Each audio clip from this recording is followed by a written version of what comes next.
In 2017, Ghana returned to the FIFA U-17 World Cup, having missed out since 2007. The Black Starlets defeated Cameroon and Gabon to secure the ticket before finishing as runners-up to Mali. The team heads to India with the aim making amends for the failure in Gabon.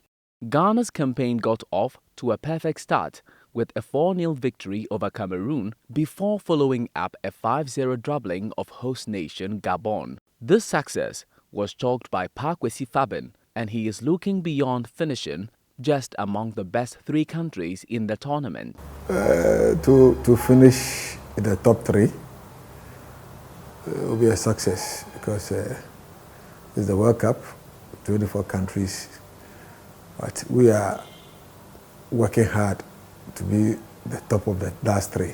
The players know what is before them. It's a big platform and we know we can do it. So always we advise ourselves that no matter how the opponent is, we could try and do our best. That's why we are working. No, we are not just going there to just go and look at India and then come back. But we are just going there for the trophy. That is our target now. The 24 countries is not a problem at all. I'm highly motivated and I know we can beat everybody in the competition and win the trophy. Yeah, I think I'm very sure we can win the World Cup. We will score everyone. That's it. I've played against like lots of people around the world, and I think when we keep doing what we are doing now, we can beat them. When we never give up, and that's the team spirit, we don't give up.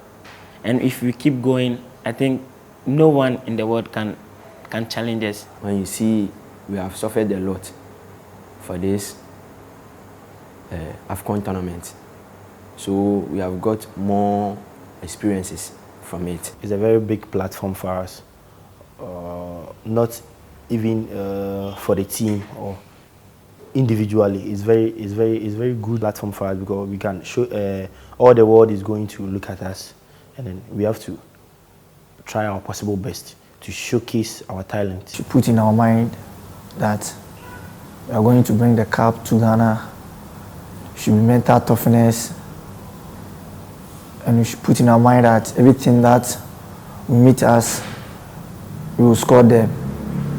Every player in camp is ready to fight for the nation. Ghana have won the Under-17 World Cup twice, but the succession from youth to senior level seem to be the menaces of each generation. I can understand why we want them to win, because you develop the attitude to win early. But I think we are being hypocritical and a bit contradictory when we speak about building for the future so zealously and then apply pressure to win in the same vein. You can't have the two, but you have to prioritize what's important for you. So them playing for the senior national team and playing in top European clubs. Because I'm saying this because if you look at the current Black Stars, the senior Black Stars, the 2013 squad and the 17 squad, 5 of them are in the team. And I think it's a very good sign.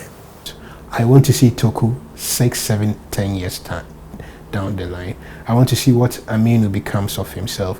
I want to see what the goalkeeper becomes. I want to see what the right back becomes.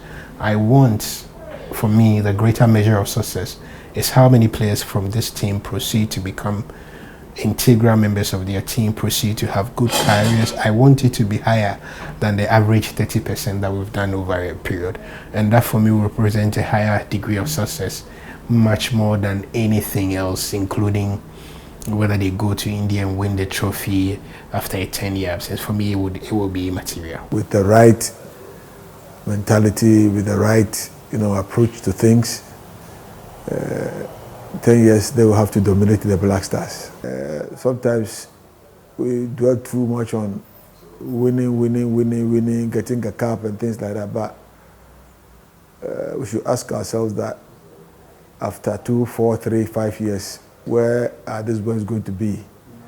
Are they going to graduate to the top to play maybe in the senior national team to bring some change in the national team? But if a cup is won in addition, I believe it to be a bonus. In every team, there come a moment you look to a colleague or a coach for inspiration.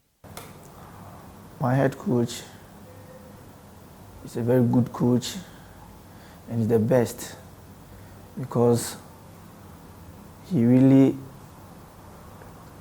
likes training. He's very serious on the field. When we are training, no noise, nobody should talk. He always told us we should be concentration on our training. My coach, Kwesi Fabian, he's a very kind man, very friendly, but when we are on the pitch, he's very serious. He will not, he don't joke on the field.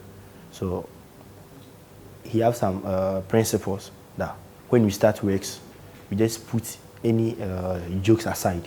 And so as for his training session, he don't play.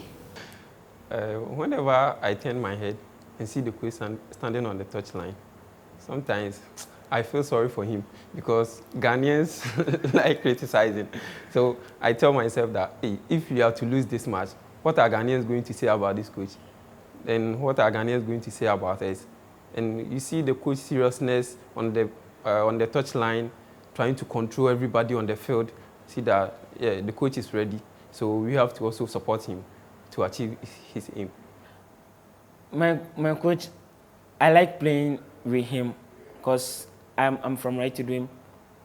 I like my coach from Right to Dream, but the relationship I'm having with our coach in the national team, comparing to my coach back in Right to Dream, is different. He's off the pitch. He likes to create jokes, so you are free.